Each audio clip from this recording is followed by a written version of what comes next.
Денес е задушница, а утре духовден, 2 дена во кои православните христијани со посета на гробните места интензивно се среќаваат за блиски починатите. Денес е христијанскиот, како да го кажем, празник за душница, за покој на душите на нашите најмили. Се носи бардачи или стомна така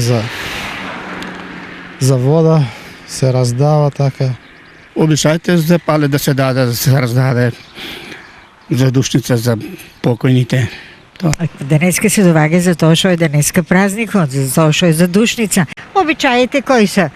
Да дојдеме, да им запалеме, да им зачистиме, да ги спомнеме. Вообичаено на овој ден неминовно е присуството на свештеници. Да, и еве сега пред слегувањето на Светиот Дух врз апостолите, да има ден посветен на покојните, бидејќи според она што Христос го каже во Евангелието додека беше на земјата, во Бога сите се живи, но само се преселуваат од овој материјален кон духовниот свет.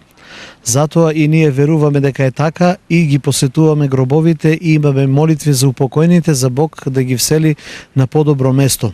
Штипските гробишта беа масовно посетувани, а за разлика од досега сообраќајни проблеми речиси немаше, а организацијата на јавното претпријатие ИСАР беше функционална.